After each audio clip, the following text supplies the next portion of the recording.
You can go. Yeah, we can. No, Zana drives. I know, but So Zana says she wants to bring her car. To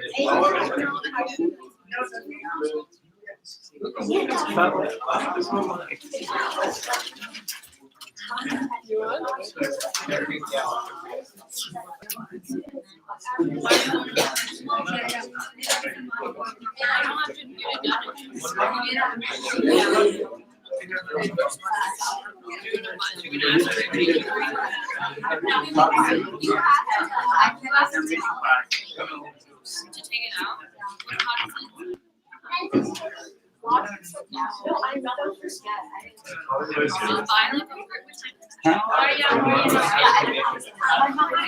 So she wants to take it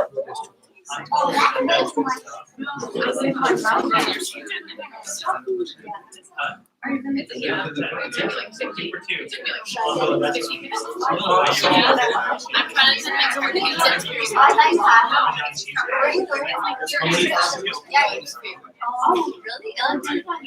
I was going to call you. No one called you out on it. No one assumes it's fake. I thought it was real. I've been thinking about it sometime. Are you gonna go?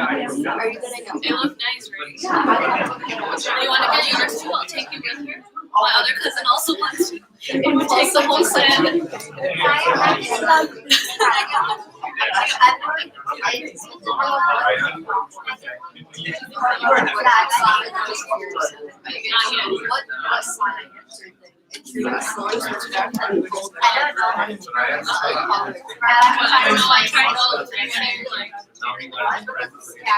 mean, you can do both. I know. Like first, you got to choose one. I know. Yeah. I last time we started off with one of my friends started off.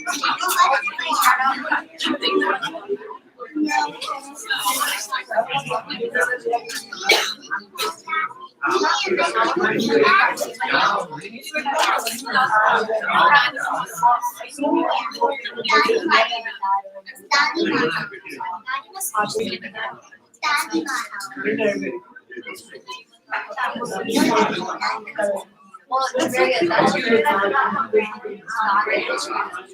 How long did it take you? Like 3 months. No, we say no. 3 months. I think it's such a big body or restriction.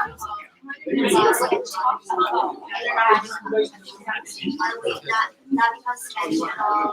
Catch it up. She did it on ICKC and then she's like We are going to get started. I would like to invite Asia to take over and get started.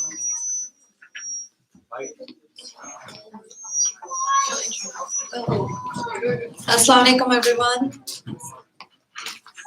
I hope this doesn't start tweaking on me. So welcome again to our monthly community gathering. We have a very special guest today. Let's welcome her, Humaira Tasneem.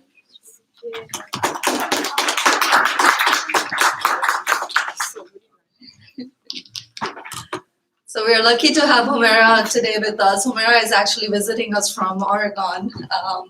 So Humaira, welcome to ICKC's monthly community gathering. We're gonna do a small slideshow to kind of introduce you guys to Humaira and her background. And then inshallah we'll get on to Q&A to kind of get to know her a little deeper and the great work she has done. And you'll see the field and everything that we're talking about. Do you want to play? Are you playing? Okay.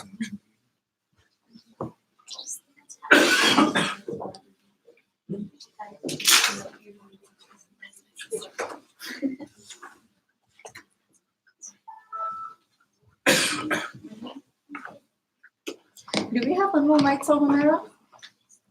Do we have one more mic or should I just use this? There is one more mic. So then can you? What part of Oregon? Portland. Portland.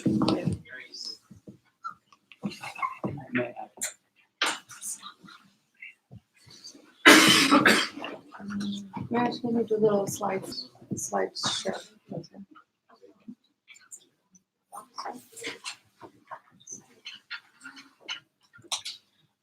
Restart. Does it have audio? No. Okay. All right, is it playing? I'll- All right, so Humaira, as we have publicized on the flyer, she has been the cricket team captain playing at international level for the girls under 16. She has also played on a basketball team internationally at school and university level. Humaira, what was it like when you got to be chosen as the UAE cricket team captain? What was the journey like? How did it start? Can you tell us a little bit about that? Yeah. So basically, we used to live in Hyderabad, India for a while. And I used to play a lot of cricket with my brothers. It's called like a gully. So between two buildings, there's a gully, and we used to play cricket there a lot. And it was just for fun. And I used to be the only girl playing with all these boys. And I learned a lot. I mean, a lot of times they would not let me bat or bowl because I was like a girl or whatever. So, but eventually I learned how to bowl, how to bat, and I think that helped me a lot in terms of learning that girls do not play a lot of sports outside. I realized that like I was the only person, and then we moved to Dubai, and that's when I realized that in school I used to be like one of the few girls who wanted to play sports outside, play during PE time, and just kind of be very, exercising all the time. And that's when one of the cricket coaches in our school kind of called the cricket coach of the UAE women's cricket team and said that there's a girl in our school, she plays and she's interested. Can we kind of, see how she's doing in the UAE team? And that's when I went to the cricket coaching, and I realized that I was really bad compared to like all the other girls who were there. There were like 14 girls over there, and they all knew how to catch a ball, knew how to bowl well, and play cricket well. And I realized that, oh no, maybe this is not for me, because I used to just play gully cricket, and maybe I shouldn't be doing this. So I was really hesitant about what was happening. But then, my dad kind of helped me out, and we kind of practiced a lot, and I went to coaching a lot, and I got better and better. And then that's how like the journey started. It was like I was 13 years of age when I got to go to Thailand alone, and with the cricket team, obviously. And that was like my first independent journey outside of the UAE, which was great. So that's kind of how everything started, yeah. Awesome. So what I hear you say is that you were not born with that talent, but you kind of built yourself up to it. It was the support of your family, and you kind of worked your way up. Because a lot of people, sometimes they start at something, the youngsters, they're like, I'm not good at this. Maybe this is not my field. Maybe I should move on to something else. And a lot of their youth, they're just jumping from one thing to another without actually dedicating themselves to it and working at it. So you had the passion and the drive, but you also had the support at home, and your own motivation, I think, kept at it to keep you going. So beyond, of course, working up to the physical talents of bowling and batting, did you already have some like inbuilt leadership skills that kind of they saw you as the person who would be a good team member to lead the team as a UAE cricket captain? I mean, that's a big title. Did you have that already within you to be a leader? What kind of strategies did you use with your team? So I was around 16 years of age, and there was an under-19 cricket team coming up, and we did not have a captain at that time. So my coach kind of came to me and she said, so basically I had like a lot of exams going on at that time, and I didn't want to come for practice. I wanted to study. But she came to me and she said, Humaira, you have to come for all practice sessions because there's a possibility that you're going to be the captain. And you have potential for that because you're showing leaderships. And that's when I was like, how am I showing leaderships? Like, I was so confused because I was like 16 years of age and I didn't know how I was doing that. So I asked her, and then she mentioned how most of the time when we're doing cricket drills or whatever it is, I always was motivating everyone. I was yelling like, come on, go, you can do this. And I was using the right language. Like I was saying we instead of I in a team game. It's very important to say that, because if you're always about yourself, like I am doing amazing, I am scoring so many runs, then it doesn't work because it's a team game. So for leadership skills especially, you have to kind of say we all the time and use the right terminology. And that I think was the most important factor. And as a young girl itself, my dad kind of pushed us to for these leadership skills. He even sent us for like a leadership camp, which we went to, and we learned about the different leadership skills and how to just kind of be open and say whatever you have to say and be okay with rejection. I think that's what leadership is. I mean, it gets you there eventually. So, for example, if you're in a class and the teacher asks you a question, what's 5 plus 5? You know it's 10, but you're kind of like, I don't want to say this. I'm not sure. I don't want to, say it out in class and feel rejected. But if you keep doing that, it kind of, you just become immune to rejection. So, for example, you say 5 plus 5 is 11. You say that in class. What's the worst that can happen? The teacher doesn't hear you. You say the wrong answer, and then life goes on.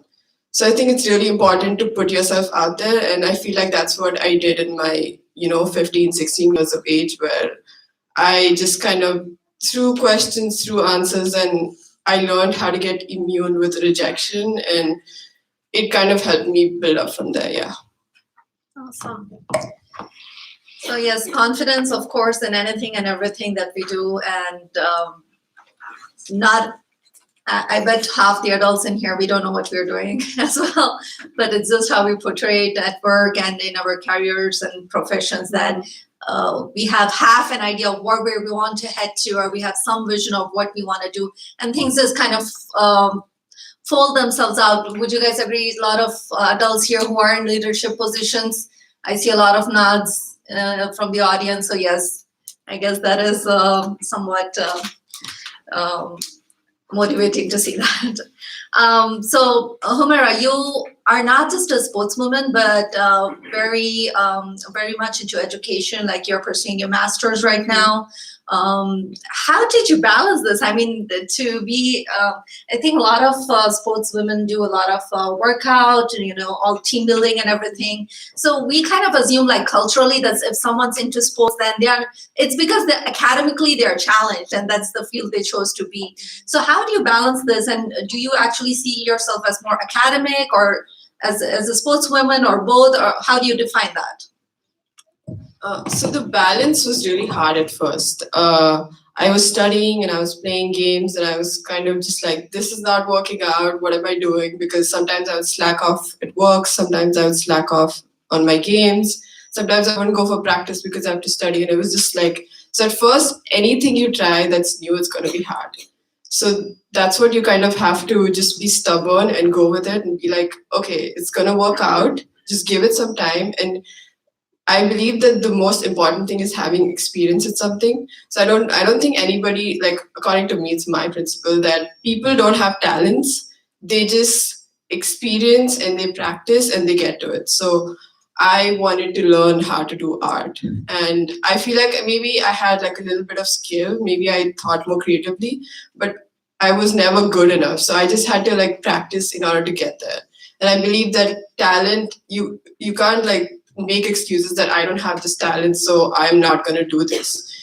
It's practice. If you take some practice, so if you want to learn this new skill, you take practice and you just kind of get there. And that's how I think the balancing worked out as well, because I wanted to practice. I eventually just practiced, and eventually I was able to organize myself. I got this calendar and I was like, okay, this much time is for practicing, this much time is for cricket, this much time is for studies, and everything eventually kind of just, comes out in place.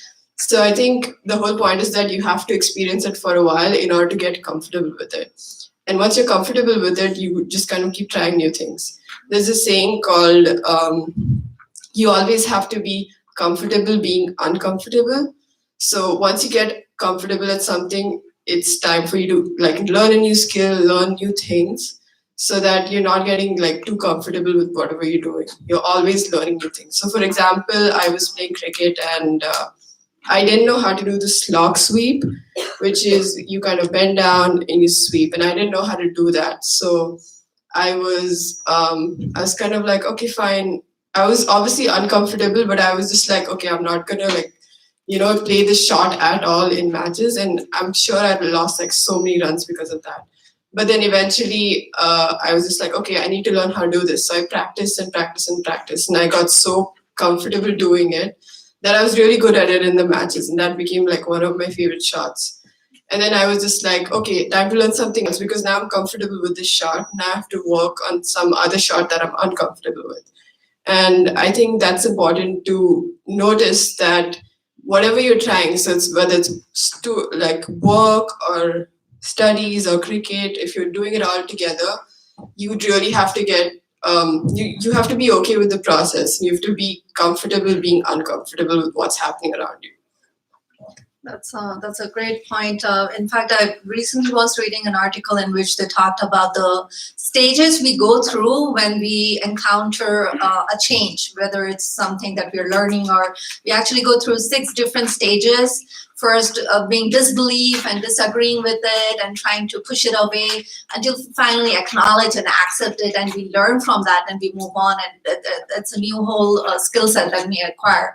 So at least I think knowing that that's natural to have that resistance and be uncomfortable. It's okay to be uncomfortable with change. I think that's also something that that helps people learn new things. But for you to be balancing academics and sports and not only that, but you're a lot artistic as well. And Humaira actually is ambidextrous.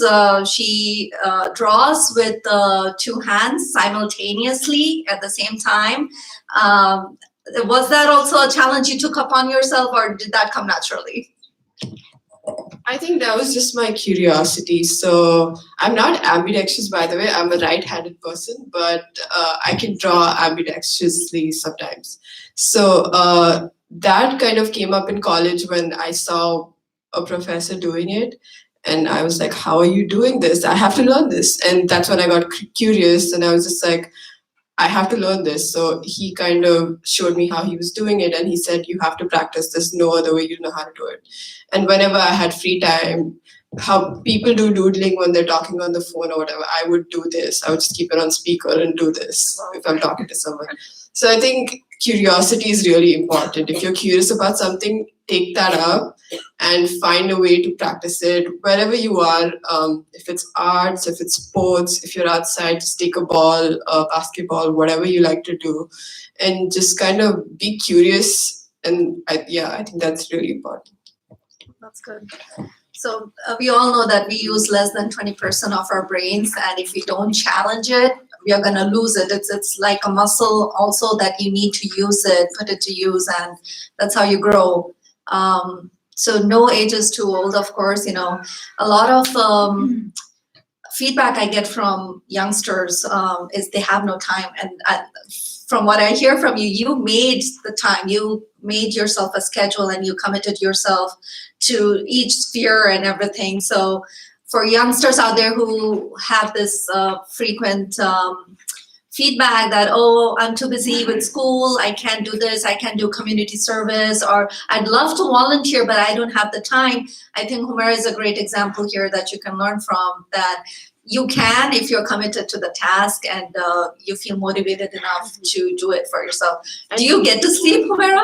I mean, don't get me wrong. It's not like I was at the stage and I was just like, I don't have time for anything. I'm just going to study and go to sleep. I did that. I was also like, in the starting, I was just like, I don't have time to go for practice. I want to sleep for some more time and then I can go to school and just rest. And I realized that those were excuses. I was just lazy and I didn't want to go for practice, and it was too early in the morning and I didn't want to wake up. So yeah, I get you guys and how youngsters think that, but I think those are excuses. And like as a captain, if it was my team, I would just say, guys, those are excuses. I don't care. You have to get to practice at whatever time it is. You have to get 7 hours of sleep, 8 hours of sleep, and then eventually you learn how to balance it out. So yeah, and about the sleep, yeah, I eventually got sleep, and I think at this age, around like your 20s and your teenage years, sleep is not that important because you have so much energy in yourself that 7-8 hours of sleep is enough, and then you have this whole long day ahead of you where you can play sports, do artistic things, do activities, play with your friends, do your homework, studies. So yeah, I think sleep should not be a priority, but I understand that we have to nap sometimes and just kind of relax. But we have to get out of that eventually. You have to realize yourself that this is not something that's getting me anywhere, and this is my time, and I have to realize what's important for me. And that's when you get curious and try different things, whatever it is, playing sports, doing artistic things, learning how to computer code, maybe video games or some, not like video games, but like some smart video games or whatever it helps. Yeah. So we do at ICKC have our own cricket team. Some of the team members are here today. Growing up, who was your favorite cricketer? Did you have a hero that you really admired and felt that you connected with? So growing up, we didn't have women's cricket teams. I don't know if you know, but now we have a lot of cricket teams, a lot of cricket tournaments going on. India, Australia, all these amazing teams and amazing women humans in that team. But growing up, we didn't have a lot of women's cricket teams, and I wish we had, because I wanted to grow up with looking up to somebody who's a woman and who plays cricket. And Mithali Raj was one of them. She's from the Indian cricket team, and she was there during that time. She's still playing. She's amazing. But the other one was Suresh Raina. So I think he's not playing anymore, but he was also from the Indian cricket team, men's cricket team. And I've always noticed how he was also always about the team and always motivating each other. You can see that during the matches. And he was a really great fielder. And I'm really, I love fielding. I love diving around, running to get the ball. And that's who I grew up idolizing. Yeah. Awesome. So now I also want to talk to you about you being a Muslim woman and being a hijabi at that. We at ICKC try to motivate everybody to be more active. So just last month, we all went for the Willis Tower stair climb to support a cause. And I was in my hijab and I climbed 103 staircases, floors, and it was pretty hard. I have to tell you that I can't imagine how professional athletes do it. So a lot of youth who are hijabis, that comes off like, why am I hijabi? I don't know, it's going to be uncomfortable performing in front of a big crowd or having my hijab on. It's a conflict between my faith. And what were your thoughts on that?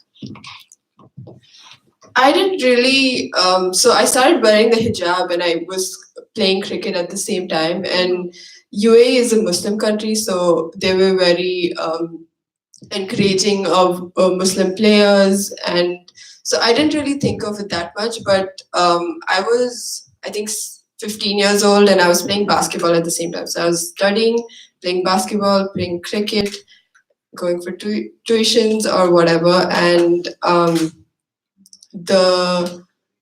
lost my train of thought. So we went to India to play a basketball tournament. We got selected and we went to play really competitive basketball.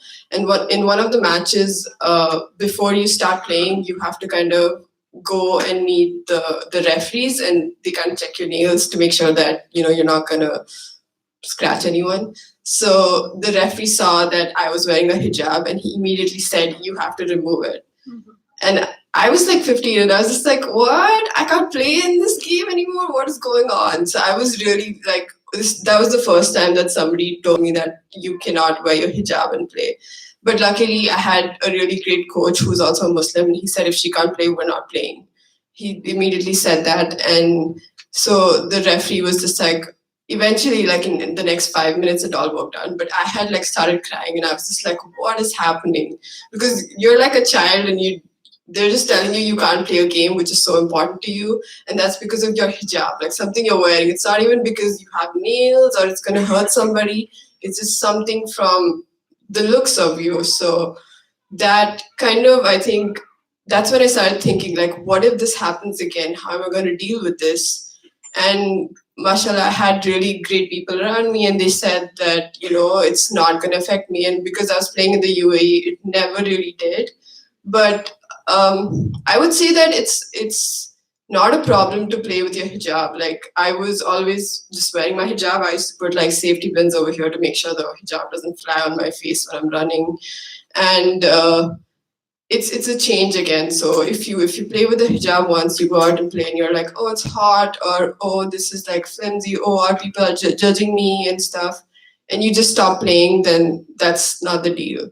You have to do it a couple of times, and then you eventually just get used to it. It took me like a week to get used to it. And people used to ask me a lot, do you feel hot in your hijab? And I was just like, I never feel hot. Even though UAE is so hot, I never felt hot or anything because I got used to it. And it all worked out, yeah. Love for that. And that, I think, should be a motivation for me to go back to gym, because I've been telling myself, the hijab and the gym, they don't back It's an work out. excuse. So, and moving on to gender then, being a female, UAE being very male dominated at that, and just in community-wise, we feel that women's role seem to be secondary, or we are not very encouraged to go out and about and in public. And how was that, being a female and being in the eyes of the public then? So when I started, I didn't really know. So we had like 14 girls coming to play cricket because a lot of girls did not want to be a female playing sports, and we understood that. So there was ever no competition to get into the team, because in a team you just need 13 girls. So only one girl didn't get selected. So there was no competition. And I think that was mainly because young girls were like, kids, like, women don't play sports. I've never seen women play on the TV, play cricket, because at that time, women's sports was just coming up. And we had to figure out like a lot of ways to go to schools and get girls to come and play and just try it out. Even like maybe one or two girls might really like this and pursue it. So we had that. And we used to play against boys a lot because they're good competition. And some of my cousins, even, I don't remember who, but they used to say that, do you play with a tennis ball or a cricket hard ball? And I was just like, it doesn't, because they thought that, you're a girl, so you're going to get hurt, so you should play with a soft tennis ball, and that's how it works. And they used to ask, do you have more gear other than, what the men's team has? Because they have a helmet and leg guards and all that. And no, we have the same thing, and we play with a hard ball, and it does not hurt. It's, it's amazing how people think that just because you're a girl, it might hurt more, or, you're scared of the ball or whatever it is, but it doesn't. And I think they realized that after, like, we beat them once in a match, and they were just like, okay, the girls can play, and UAE women's cricket team is pretty good. And yeah, that's how the female worked.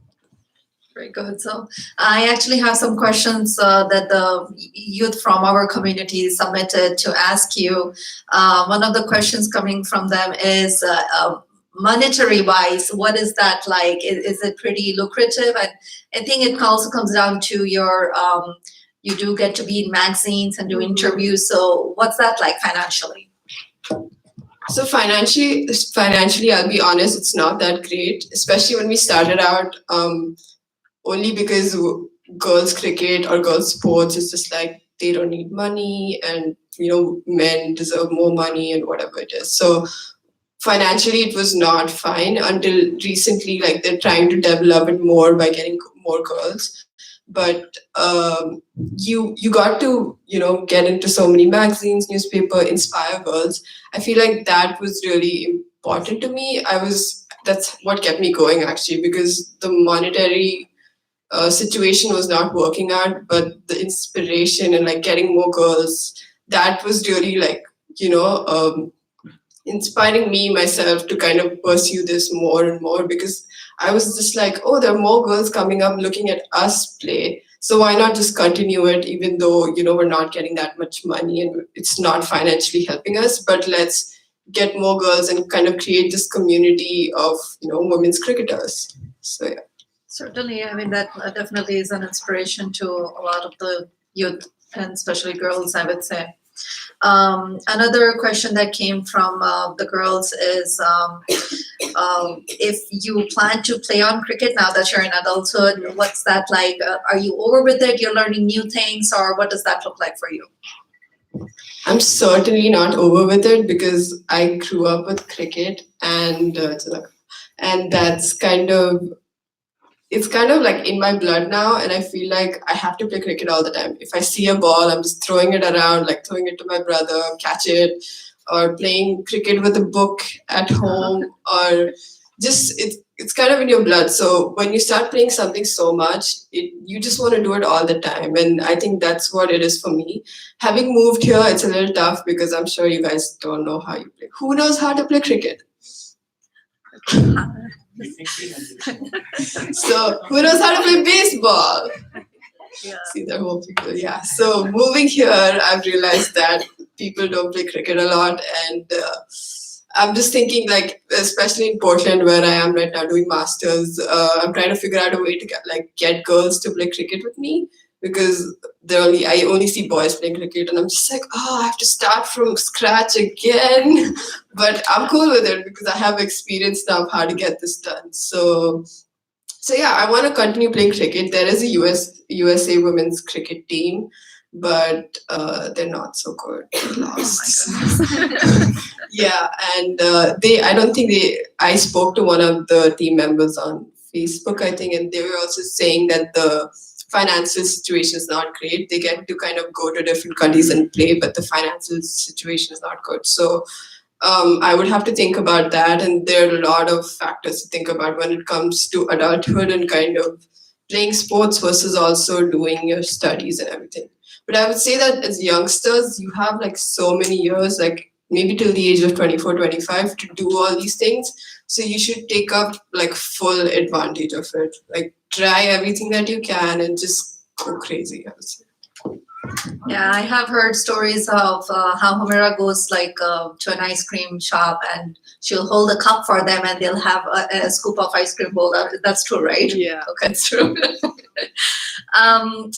My final question before I open the floor to the audience, what's your advice to the young girls who are today in reference to balancing their deen, their family, their gender, and just a general advice that you would give them? So I've been giving a couple of advice, like, just be curious and kind of go out there and play do whatever you have to and try things out. But don't try things out like you do one thing one day and you're like, this is boring, I'm going to try something else. I think trying things out means that you stay with it for at least some time till you get comfortable with it. And then you have to get uncomfortable again. So you go to another skill or another thing. So just like utilize your time. I'm not saying like don't play with your friends or don't sleep or whatever it is. It's your time to enjoy in your teenage years. But I would say that make sure you're choosing your time well in the kind of skills that you want to learn. And these might not help you when you come in your 20s, 30s, 40s, but they will stay with you and it'll help you out in different ways. And another advice I would give is just be humble all the time. Don't get arrogant at all. I've learned this through my captaining years. I think that was around 16, 17 years old. I was very young and they made me the captain. I was just like, so they made me the under 19 captain first, which is great because the kids around me were the same age. But then they made me the women's captain. And you have to understand the women's captaincy involves dealing with like 35-year-olds and 30-year-olds. So they're way older than me. So obviously they think that they have a lot of knowledge and that can get in the way of me being a captain and making decisions. And that was really hard to deal with. And I realized that a lot of those people were not humble. They were arrogant and they thought too much of themselves. They used I before they used we. I made so many runs. I caught that ball. We made so many runs. We caught that ball. You bowled well. So I realized that, and that's how I learned that, oh my God, it's so important to be humble. So no matter where you reach in the world, no matter you're the president or whatever it is, it's so important to be humble. It's so important to be able to sit in a room and just mingle with everyone without being all about yourself. And I also think it's important to listen. So through my captaining years, I've also learned that people do not listen. When you're talking to someone, you just kind of interrupt and you're like, so if I'm saying something, somebody interrupts me and they make it about themselves. I'm just like, I was talking over here. So that's what I learned. It's so important as a leader to listen to people, to listen to what they have to say and even say it back. So if somebody's saying something to me, you say what they said back. So we have a conversation that, oh, I heard you. And I'm acknowledging that I heard you by saying it back, instead of just interrupting and making it all about yourself. Those two, being humble and listening, were the most important things that I learned. And I think it's really important as teenagers to learn about communication and its importance. I certainly hear you, Humaira, especially like in conflict resolution, they talk about listening with open ears, so putting your perspective aside and trying to see maybe there's a different perspective to what the other side has to offer. So certainly great advice there. Opening up to the audience, anyone has questions for Humaira? Yes, Stacey. Thank you so much for coming today. Really appreciate that and being here. I'm a martial arts instructor. And so we deal with a lot of the same kind of principles. And I really appreciate what you shared with us today, because it reinforces some that we used to and also gives me some new ideas as well. And I'm wondering how, if you were taught like the principle of being humble, this is one that we try to teach our students, because it's very often, especially with the younger ones, that they will perform a form, let's say, or a competition, kind of a partner drill with someone, and they'll get excited and they start saying, I was awesome, wasn't I? Instead of thinking of the class as a whole, when they're now hurting, they hurt the feelings of the person they're working with or whatever. And so we try to instill those values with the kids. Now, did someone teach you that, or did you figure that out on your own as a leader? I think I figured that out on my own, and I think the family that I have around me really helped me out in that. So everybody around me is really humble, and they always kept me down to earth, like never let me get high. Like my dad, my parents, my brothers, and I think that was a part of it. And the other was that, my sister as well, I forgot to mention. And the other part was that I saw these 30-year-olds just kind of being about themselves all the time, being I. So I was just like, I never want to be that person, and I will do everything that I can, do my homework to understand what's making them what they are. And I always tried to help them. I always said, you did amazing, but do you realize that, that girl was bullying and she created this pressure so that you could do amazing, or you had so many people yelling and motivating you and encouraging you that you got to where you are. So I think you see people around you and you realize that I never want to be that person, and you do your homework and you kind of synthesize what's in them that you don't want, and that's what made me humble. And now you have taught this to your team players as well, obviously, if you're talking to them that way. So that's really cool. I mean, some of them you can't help. So, but you have to keep trying. You can't just lose hope or whatever. So you have to keep pushing and pushing, and just never give up, because it's what makes you the person you are. Thank you. More questions, Zainab? Do you make an effort to work out every day since you're not playing cricket every day? Yeah, that's a very good question. So yeah, not every day, but at least twice a day I go running outside, and Oregon, mashallah, is beautiful. So it's really nice to just run outside and in the daylight, obviously, and it's so cold and it's very refreshing. So yeah, I do a lot of running, but I don't go to the gym, and I'm kind of looking into that. I want to go to the gym and kind of build up my core and things like that. But yeah, running is so important. It's also fun when you run in the cold. And if you don't want to run, so in cricket, when we don't want to run because running is boring for some people because you're just like going and coming back, we play a lot of games. Like we just create these small crazy games, and that kind of like builds up you get pumped up with that. So if you don't want to run, I suggest you just go out and like play a game of ball or catch or anything instead of playing Mafia. That's an inside joke. Other questions? Yes, Manoj.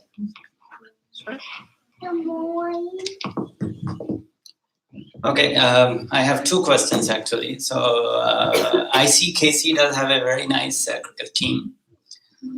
However, we played about 12 games. We lost all of them. We do have team meetings. We do stand-ups and all that. But we are so passionate about cricket. So when we go out to play on the ground, we tend to forget what we discussed in the meeting. So what advice do you have for our team? So that's one question, just to stick to what you decided in the meeting. And number two is, alhamdulillah, we have few people who will be participating in half marathon in a couple of months. So my question is, being from Indian, Pakistani, households where we have a lot of, unhealthy food. So what are the tips you can give us to how do you to stay healthy? What kind of food tips you yourself follow to stay in shape? Okay. Yeah, Shadi season, and I think that's a great question. So the first question was about the cricket team. Who's in the cricket team? Just nobody. Raise your hand. Oh, it's the men's cricket team. I was thinking it's the women's cricket team. Okay. Okay. So. So that's tough. Like, so you discuss things in the meeting and then you don't do that in the matches. So don't do that as like you don't follow any of the strategies that you discussed. I feel like that depends a lot on the captain as well. He's missing in action. So because in team sports, it's really important for the captain to instill these strategies on humans. And so for us, we used to sit in the meeting, but we used to have notepads, and the captain, me, sometimes the coach would give roles for each person. So me and my coach would sit before itself. So this was not like a team thing. So me and my coach would sit and strategize and come up with, so this girl is doing this and she's going to be fielding in this position and she's going to be the death bowler or the opening batsman or the middle order batsman, whatever. And then this girl's going to do this. And if we need a backup plan, we have this girl who might come in place or whatever it is. So do you have a coach? No, right? I mean, yeah, it makes sense because it's a community team. But yeah, so I think the captain has to kind of take responsibility and even write down these different people, what is their not talent, their skill, what they're really good at, and kind of give everyone roles. And they have to work on that. So on the field, everybody knows before itself what they need to do.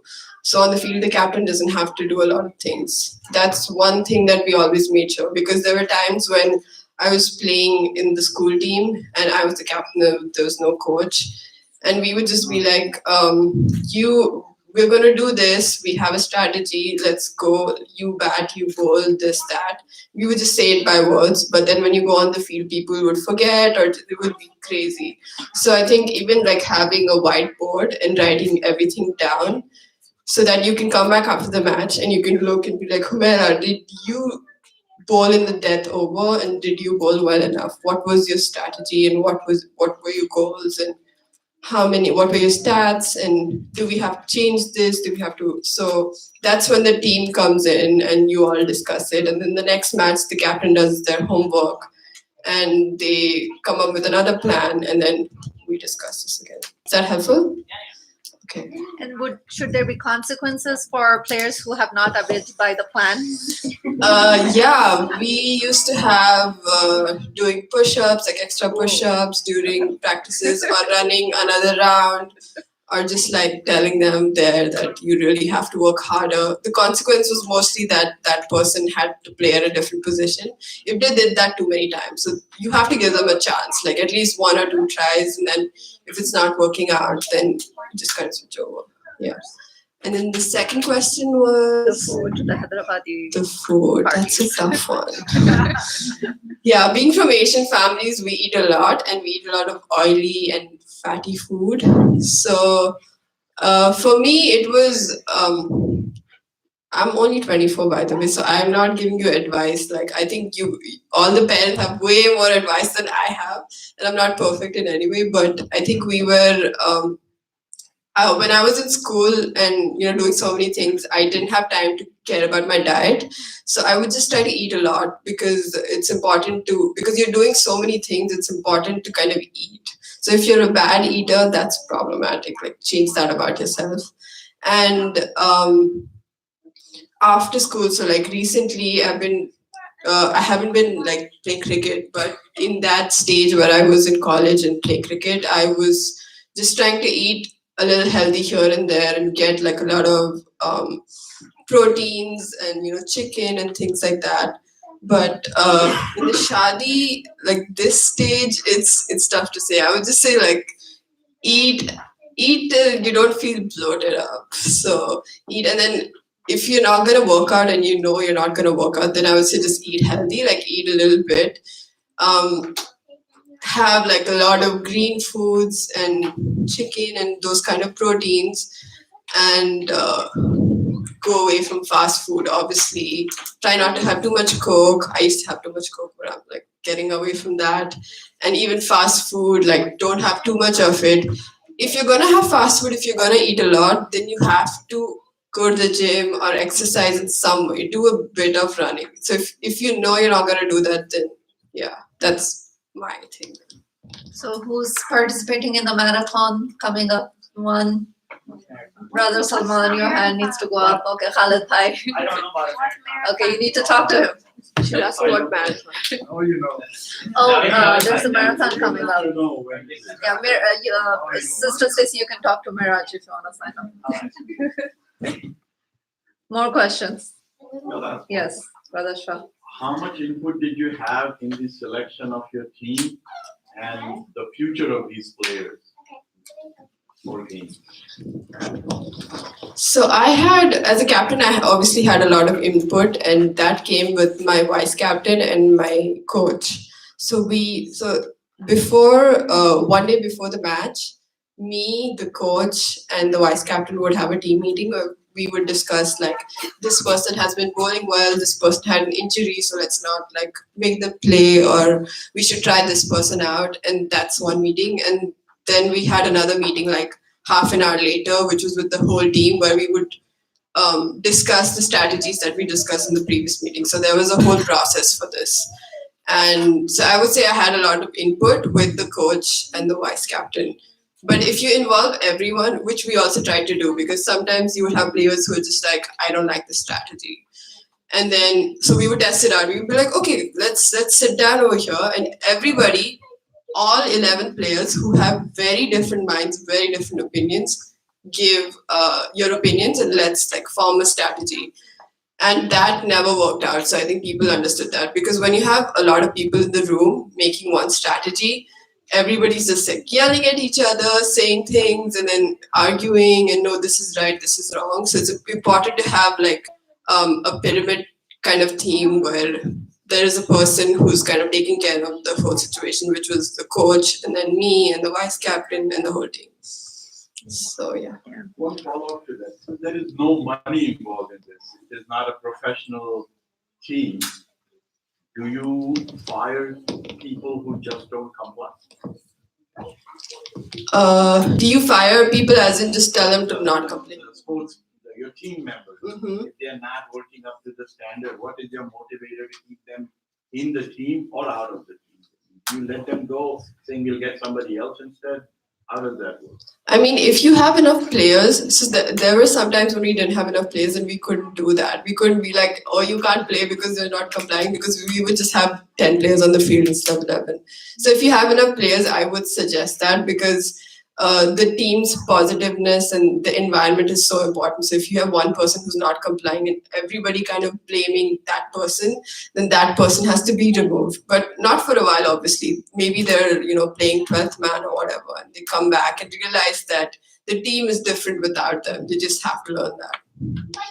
So, Social impact of your team on the community. What do you do for projects to scout kids or to get them ready, or to reach out to the community to get the excitement going? Is there a formal program at the UAE that they do?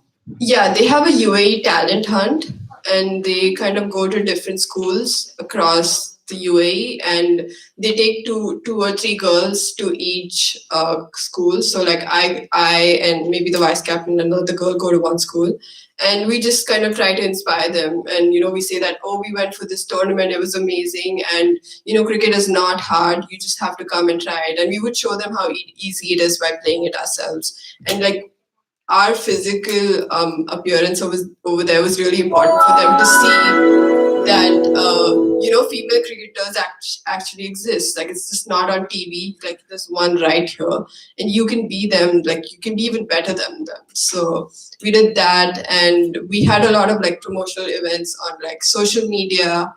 And it was important for us to share everything that we were doing, like winning games, whatever it is, share on social media, because that's where all the youth is. So if this kind of scrolls on them, like, oh, the UAE women's cricket team won this tournament, they would be like, oh, maybe I can also go for it. So it's kind of like promotion was important. Sister Hajra? I wanted to know what kind of support did you have from your parents growing up? Because I know that it's not easy, for parents to also, let their, it's difficult, when you're growing up, for parents to drive them or take them places. So what kind of support mechanism and kind of motivation did you have growing up from your family and parents? Alhamdulillah, my parents were actually the reason why I even did all this. My dad especially, he always was ready to take me to 5 a.m. matches, 5 a.m. practice sessions, and he made sure all the kids were playing sports and keeping at that. So I would say that parents are a really important factor in this, because as female cricketers or female sports person, it's even more worse for you, because you don't have enough role models around you, and your parents pushing you to be a role model yourself is really important. And my parents did that. My dad was always there. He would even give me advice or suggestions on how to go about this.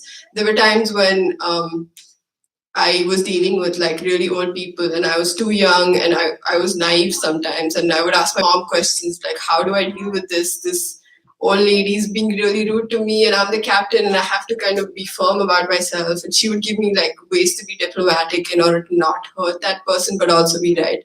So I had a lot of help, and it's really important to have that, because if you don't have help from your family, then you're just kind of like, okay, I don't have any reason to go out and play sports. But once you have, them pushing you, then you can do whatever it is. Yeah.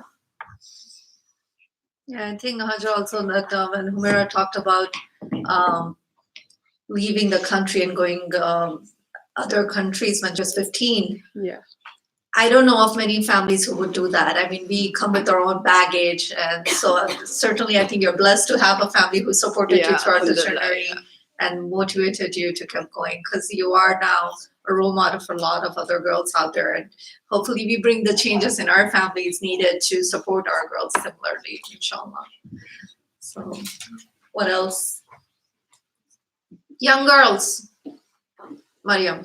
You said that your siblings played sports also. Did they all play cricket, or did they play other stuff? So when I was a young child playing in the gullies of India, it was mostly cricket, because cricket and India is like stuck together. So everybody used to play cricket outside, and that's how my brothers Akram and Mubashir, they caught up, and they kind of they were just like, okay, fine, come play with us. Like, there's nothing else to do anyway. So I would play, I would do fielding, and I would just learn that, oh, the ball hits hard and like that hurts, but eventually if you keep like catching the ball, it doesn't hurt anymore. And things with like experience. And my sister played basketball. She played in college, so I used to play basketball and she joined the team as well. So we were like two sisters playing basketball, and yeah, we're just like a sporty family. And I think that has a lot to do with my dad, who like, you know, really pushed us to play sports and just be very up and about everything instead of sitting at home. And we did that too sometimes, but we were mostly playing a lot of sports. Yes, please. Like, cause you know you're Muslim and you wear hijab, and also that you're a girl. So like, were there people that like tried to stop you from doing it? Like you're giving us that one example of how the referee said that you need to take your hijab off. Like, were there any other people that would tell you that you shouldn't be doing this? Like, you're a girl, so you're not supposed to play sports. Mm-hmm. Alhamdulillah, I did not have a lot of experiences like that, or maybe I just like ignored them, so I don't remember. When that happened the first time, I kind of realized that this might happen more often, so I have to be immune to it and just be ready to like face that. Because the first time it happened, I was just like, this happens? Is this real? Like, people care about like if you're wearing hijab or not. And so after that, I was just like, okay, I have to be ready for this. But that never happened. I think the only thing was boys were just like, you're a girl and you're playing cricket, you're playing sports? That's weird. But alhamdulillah, now the minds are changing and everybody's, you know, playing sports. And I think like in 2019, there are a lot of women playing sports, a lot of girls playing sports. So I would say that even if it happens to you, you just have to be like ignore it and just be like, no, I'm wearing a hijab and it's fine. If I'm comfortable with it, why are you not comfortable with it? So Rania? Have you ever gotten injured? So when you're catching a cricket ball, you get a lot of finger injuries. I think I got that a couple of times. Like, you just have a lot of bruises, and like my toenail kept breaking for some reason, like when you're playing cricket and the ball comes hard. But other than that, alhamdulillah, I didn't have like any major injuries. There is a funny story though, like it doesn't relate to cricket, but it's just me like trying things out. So we were at a farmhouse in Hyderabad once, and the boys were playing football. And the person that I am, I was like, oh, even I can play football. Even though I knew nothing about football, I was just like, I can play football. And I always thought that goalkeepers were fun. So I kind of said, okay, I'm going to be a goalkeeper. And I'm like, I think like 14 or something. And they're like adults playing football. So they're playing and I'm the goalkeeper. And one of the adults kind of hit the ball at the goal. And I put my hand up and I'm like really confident I can stop this. And my hand kind of just went back the whole way and it broke. So I had like a fracture over there. So that was one of the major injuries that I have. But I was just like, oh, I can do this. And then it kind of like hit me like, okay, there are some things that you can't do. So maybe play with kids your age and like not try to be so positive. Juwaria, your question? Were there like any other sports that your siblings thought you couldn't play? That she couldn't play? Could play it. Like not really, that they not like you weren't good at. Oh, that's a very good question. Yeah, like football, I'm not like soccer, not football. I'm really not good at soccer. So my brother made sure of that, I think. He didn't actually tell me that. I just realized that I'm not good by looking at him because he's really good. And yeah, and I think even ping pong. At one time, I was so curious. I was just like, maybe I could be really good at ping pong as well. So I used to, table tennis it's called, and I used to play in school and be like, oh, I can be in the cricket school team. But eventually, like, I did try it for like a while until I got comfortable with it, and I was just like, this isn't working out. I didn't say I was not good at the first instance itself, but I realized that, okay, I'm not good at this, so I'm going to move on to something else that I like and I'm enjoying more. So yeah, table tennis and soccer.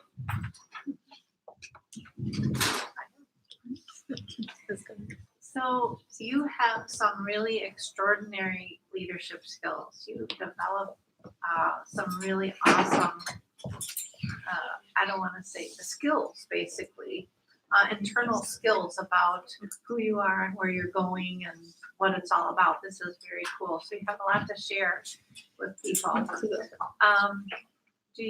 What do you think is one of the hardest things or challenges, the biggest challenges for women today?